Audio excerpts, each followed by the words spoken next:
Hello everyone, स्वागत है आपका एजुकेशनल मॉन्क यूट्यूब चैनल में। आज का हमारा मॉडर्न हिस्ट्री का लेक्चर नंबर 4 है, जिसमें हम पढ़ने जा रहे हैं ब्रिटिश भूमि सुधार और 1857 से पूर्व के प्रमुख विद्रोह।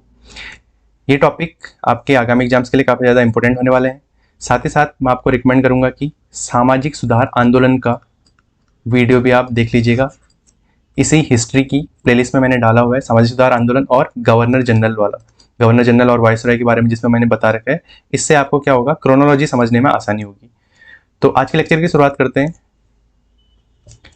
भूमि सुधार और ब्रिटिशकालीन भू राजस्व व्यवस्थाएं।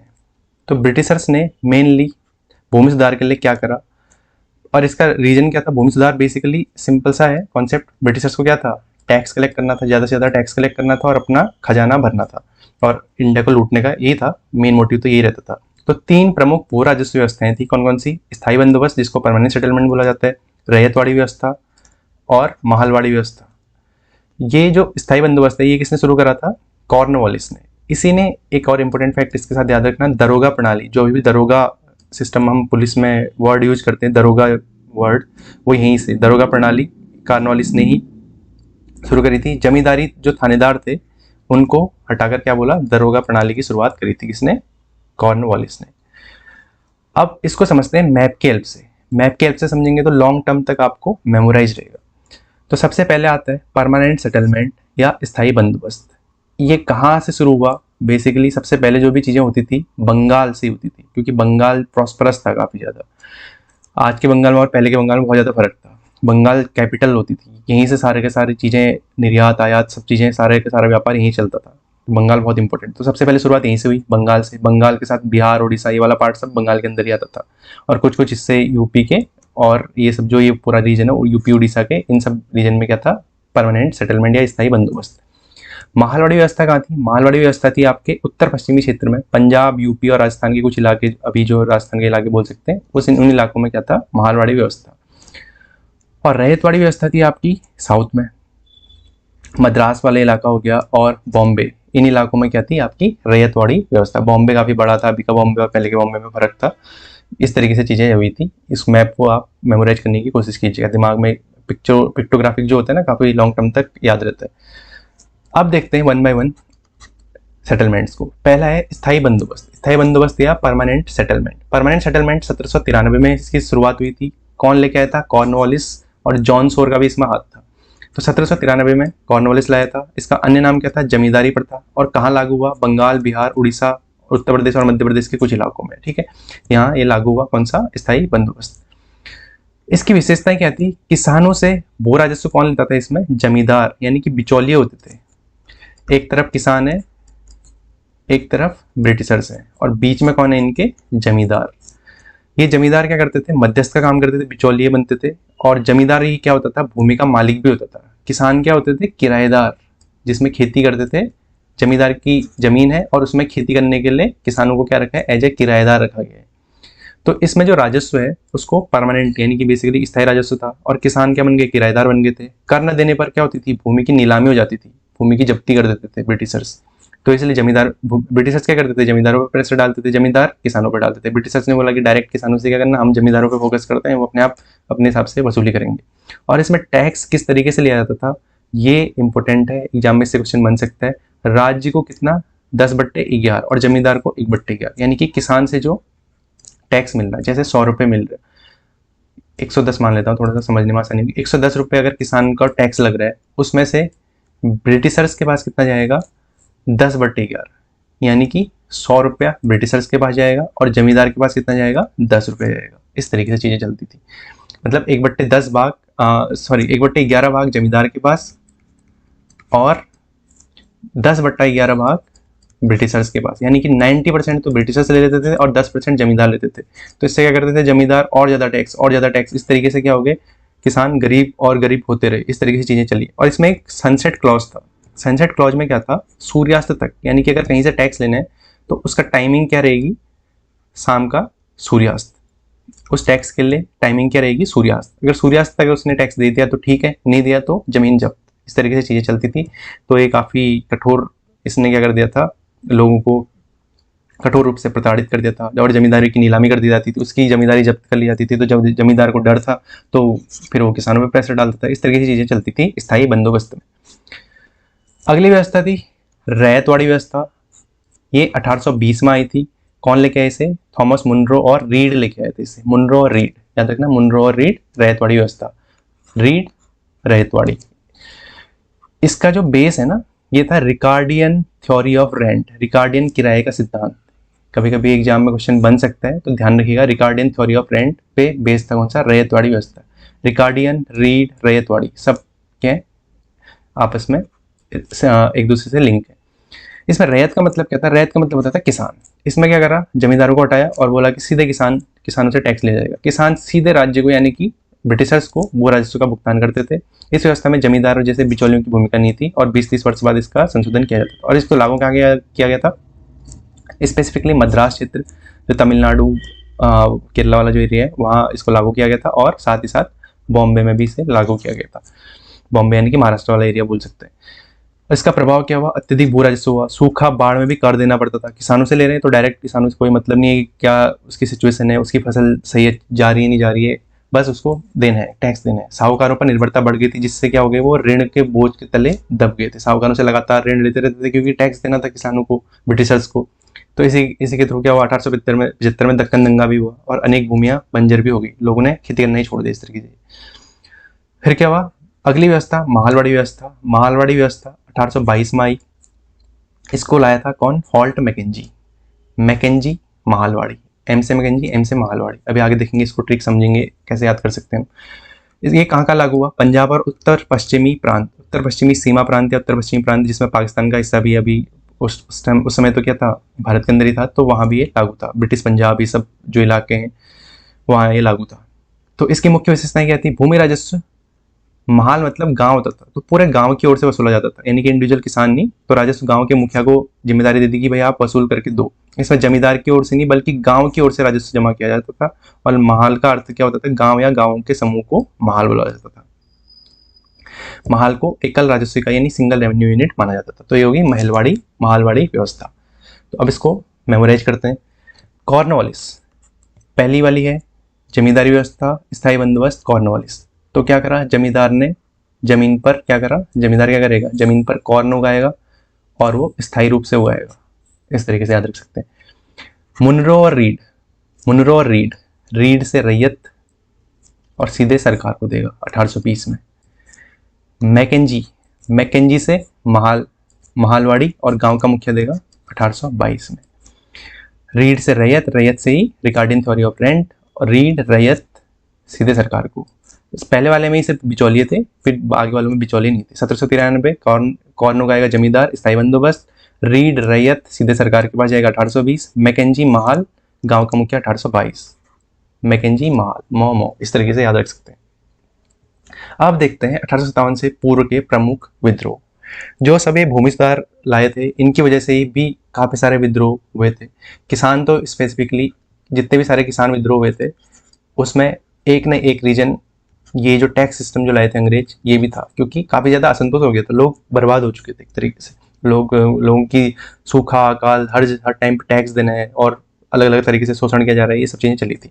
तो देखते हैं प्रमुख विद्रोह कौन से रहे। सबसे पहले सन्यासी विद्रोह, ये 1763 से शुरू हुआ और ये विद्रोह मतलब ऐसा है कि ये काफी लंबे समय तक भी चले थे कुछ विद्रोह। जैसे सन्यासी विद्रोह 1763 से 1800 तक चला था, मतलब 40-50 साल कंटिन्यूस, मतलब छोटा छोटा, कहीं कुछ इलाकों में छोटे छोटे एरिया में फैला, कहीं उस समय तक कभी कभी क्या हो जाता था, थोड़ा एक्सट्रीम हो जाता था, फिर कम हो जाता था, फिर ब्रिटिशर दबा देते थे, इस तरह की चीजें चलती थी।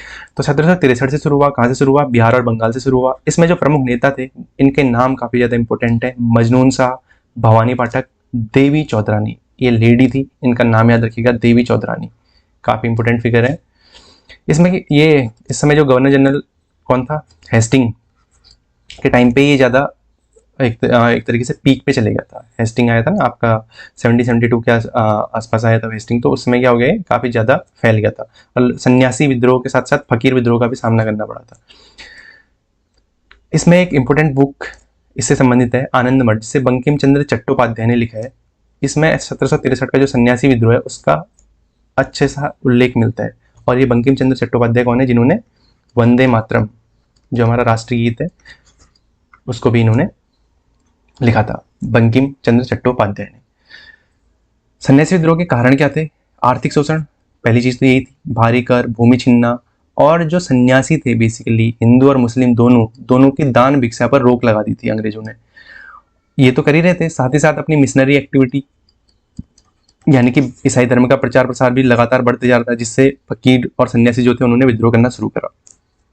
धार्मिक हस्तक्षेप, सन्यासियों की यात्रा और गतिविधियों पर प्रतिबंध लगा दिया। सन्यासी जो यात्रा करते थे उस पर टैक्स लेना शुरू कर दिया और प्रतिबंध लगा दिया कई जगह। 1770 का बंगाल का अकाल भी हुआ। अकाल से क्या हुआ, काफी लोग परेशान हुए, काफी लोगों की मृत्यु हुई। एक तरीके से अगर बोला जाए ना, जो वर्ल्ड वॉर में जो लोग मरे थे उससे ज्यादा ब्रिटिशर्स ने अकाल के दौरान ही इंडिया के लोगों को मार दिया था। बहुत ज्यादा ब्रिटिशर्स ने इंडिया पे शोषण करा था। आजीविका का संकट हो गया, भिक्षा तीर्थ यात्रा पर प्रतिबंध लगा दिया गया। स्थानीय समर्थन मिला तो किसान, छोटे जमींदार, विस्थापित लोग विद्रोह में शामिल हुए, सन्यासी विद्रोह। अगला देखते हैं पाइका विद्रोह, पाइका रिवेलियन 1817 में हुआ है, ओडिशा में शुरू हुआ और इसके नेता कौन थे? बक्सी जगबंधु विद्याधर, खुर्दा राज्य के सैन्य कमांडर थे। एक तरीके का सैनिक विद्रोह भी बोला जाता है 1857 से पहले का पाइका विद्रोह। विद्रोह का कारण क्या था? अंग्रेजों ने नए औपनिवेशिक प्रतिष्ठान यानी कि अपनी एस्टेब्लिशमेंट बना रहे थे, भू राजस्व बंदोबस्त उन्होंने स्थापित करे थे, जिससे लोग परेशान थे। पाइका जनजाति के लोगों ने अपनी जागीरें खो दी थी। पाइका जनजाति के लोग ओडिशा में रहते थे और इन्होंने अपनी जागीरें खो दी थी। किसकी वजह से?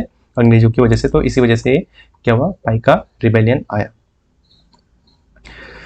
अगला है पागलपंथी विद्रोह। पागलपंथी मतलब पागल लोगों का नहीं था, ये ध्यान से समझना। 1825 में शुरू हुआ बंगाल क्षेत्र में। इसके नेता थे करम शाह और टीपू शाह। इसमें जो पागलपंथी था एक ग्रुप था, उसका नाम था पागलपंथी। तो ये जमींदारों के अत्याचार के खिलाफ, अनुचित लगान और अवैध वसूली, कंपनी शासन के शोषण और किसानों के अधिकारों की रक्षा के लिए शुरू हुआ पागलपंथी विद्रोह 1825 में। अगला है कोल विद्रोह। कोल जनजाति के समुदाय के लोग थे इसमें। 1831 से इसकी शुरुआत हुई। इसके नेता कौन थे प्रमुख? बुद्धो भगत। बुद्धो भगत या बुद्धू भगत। विद्रोह का कारण क्या था? ब्रिटिश घुसपैठ और कोल सरदारों पर उनके द्वारा लगाए गए कानून से जनजातीय तनाव को जन्म दिया। कब्जे से जो लोग आए थे, जनजाति भूमि से उनका हक छीन लिया गया। व्यापारी, साहूकार और ब्रिटिश कानून से सरदारों की सत्ता को खतरा पहुंचा। बेसिकली जो कोल सरदार थे उनकी सत्ता को खतरा पहुंचा, तो उन्होंने लोगों को संगठित करके कोल विद्रोह करा। ठीक है, इस तरीके से कोल विद्रोह 1831। अगला है अहोम विद्रोह 1828। ये अहोम यानी कि असम का एक प्रमुख साम्राज्य था, अहोम किंगडम असम का। इसके नेता थे गोमदर कुंवर और इसका प्रमुख कारण क्या था? 1826 में जो यांडाबू की संधि हुई थी ना, उसके बाद ब्रिटिशर्स ने बोला था कि हम असम को छोड़ के चले जाएंगे, लेकिन वो गए नहीं। उन्होंने यहीं रह के उन्होंने शोषण करना शुरू कर दिया। तो आंग्ल बर्मी युद्ध के बाद जो छोड़ने का वादा करा था वो नहीं करा ब्रिटिशर्स ने।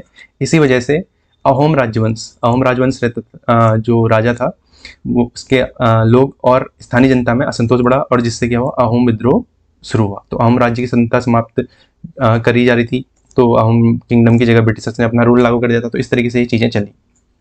और अहोम किंगडम के बारे में एक इम्पोर्टेंट हिस्टोरिकल फैक्ट आपको पता होना चाहिए। जो मुगल थे यानी कि मध्यकालीन भारत में जो मुगल थे उनको हार का सामना करना पड़ा था। किससे? अहोम से। काफ़ी शक्तिशाली जो मुगल थे उन्हें हराया था किसने? अहोम साम्राज्य ने। इसीलिए अहोम साम्राज्य काफ़ी ज़्यादा इंपॉर्टेंट है। मुगलों को कोई चुनौती देने वाला था ही नहीं।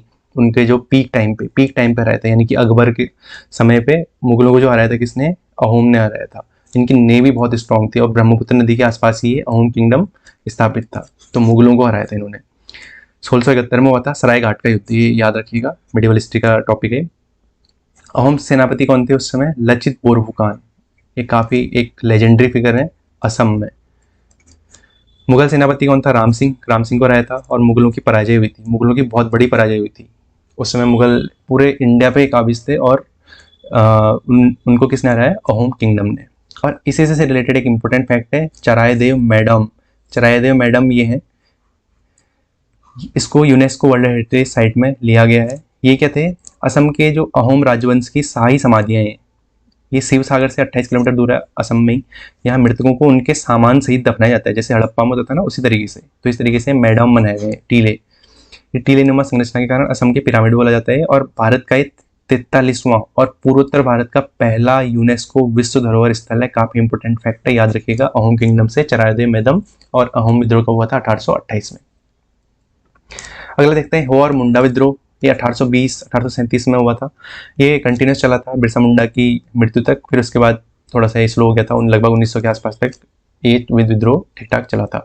तो 1820 1837 इनका पूरा दशक रहा था। ये जो विद्रोह है ना, एग्जैक्ट ऐसी कुछ डेट नहीं है, धीरे धीरे शुरू हुए और पूरे दशक में चलते रहे, मतलब 10-20 साल तक इस तरीके से चलते रहे। तो हुआयन मुंडा विद्रोह, इनकी जगह इंपॉर्टेंट है। प्रारंभ कहाँ हुआ था? रांची सिंहभूम जगह से हुआ था, और इसका अन्य नाम क्या है? उलगुलान विद्रोह। उलगुलान जो है बेसिकली बिरसा मुंडा से संबंधित है, इसलिए उलगुलान विद्रोह भी बोला जाता है। ये है बिरसा मुंडा, इनको भगवान का दर्जा प्राप्त है झारखंड में।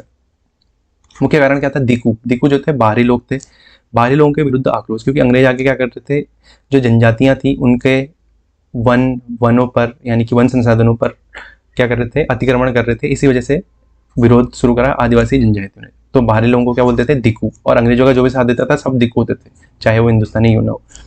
औपनिवेशिक भूमि राजस्व व्यवस्था से एक खुंट कट्टी प्रणाली थी, ये भी इसी से संबंधित है। सामूहिक भूमि स्वामित्व को समाप्त करने की कोशिश की अंग्रेजों द्वारा। अंग्रेजों की भूमि नीतियां और पारंपरिक भूमि व्यवस्था को नष्ट कर रही थी, जिससे एक तो ये कर ही रहे हैं, साथ ही साथ मिशनरी यानी कि ब्रिटिशर्स क्या कर रहे थे? क्रिश्चियनिटी को भी प्रमोट कर रहे थे, और जो यहाँ की संस्कृति है, लोकल संस्कृति है, उसको उसकी आलोचना कर रहे थे, उसको बोल रहे थे खराब है, इस तरीके की चीजें चल रही थी। तो यहाँ मुंडाओं ने विद्रोह करा, और मुंडा जनजाति ने। तो इसके नेता कौन थे? बिरसा मुंडा। बिरसा मुंडा का जन्म कब हुआ था? इंपॉर्टेंट है, याद रखिएगा, 15 नवंबर 1875 को। इसी इनके जन्मदिन के रिस्पेक्ट में ही क्या मनाया जाता है? जनजातीय गौरव दिवस मनाया जाता है, और झारखंड स्थापना दिवस भी इसी दिन होता है 15 नवंबर को। और इनकी मृत्यु हुई थी 1900 में। और थोड़ा सा इनके बारे में देख लेते हैं। बिरसा मुंडा विद्रोह करके भी आ सकता है एग्जाम में। तो बिरसा मुंडा का अगर स्पेसिफिकली देखें तो 1899 से 1900 के बीच में इन्होंने काफ़ी इंपॉर्टेंट रोल प्ले करा। यह आंदोलन 1890 के दशक में थोड़ा सा तेजी ले लिया इसने। तो 1899 और 1900 में ये छोटा नागपुर वाला क्षेत्र जो झारखंड, अभी का झारखंड है, तो उलगुलान का मतलब होता है महाविद्रोह। तो इसका कारण वही था, खूंट कट्टी व्यवस्था का विनाश, दिकों, बाहरी लोगों, जमींदारों और साहूकारों द्वारा भूमि का हड़पना, बेगार, बिना वेतन यानी कि शोषण, बिना वेतन श्रम करवाया जाता था आदिवासी जो लोग थे, और मिशनरी गतिविधियों द्वारा आदिवासी संस्कृति में हस्तक्षेप की जा रही थी, जिससे इन लोगों में आक्रोश पैदा हुआ। बिरसा मुंडा ने कुछ सामाजिक सुधार भी करे, शराब छोड़ने का आह्वान करा इन्होंने, स्वच्छता पर बल दिया, अंधविश्वास और जादू टोने का विरोध भी करा इन्होंने।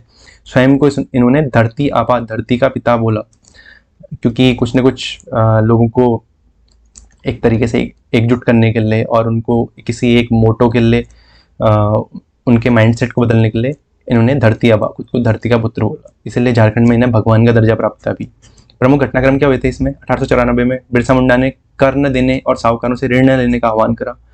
इनको गिरफ्तार कर लिया। 1895 2 वर्ष का कारावास मिला। 1897 जेल से रिहा हुए, और 1899 में उलगुलान विद्रोह का नेतृत्व करा इन्होंने, बढ़ चढ़कर भाग लिया। गिरजाघरों और ब्रिटिश प्रतिष्ठानों पर हमले करे, पुलिस थानों में हमले करे इन्होंने। फिर 1900 में गिरफ्तार हो गए और रांची जेल में हैजा से इनकी 25 वर्ष की आयु में, काफी कम उम्र में ही इनकी मृत्यु हो गई थी। ये है बिरसा मुंडा। अगला देखते हैं गडकरी विद्रोह। गडकरी विद्रोह हुआ था 1844 में कोल्हापुर क्षेत्र में। अंग्रेजों ने जब सतारा पर कब्जा करा, सब्सिडरी अलायंस के तहत अंग्रेजों ने काफी सारी जगह पे कब्जा कर लिया था। तो ऐसे ही सतारा पर इन्होंने मराठाओं को जब कंट्रोल कर लिया था, तो उसका सतारा पे कब्जा करा।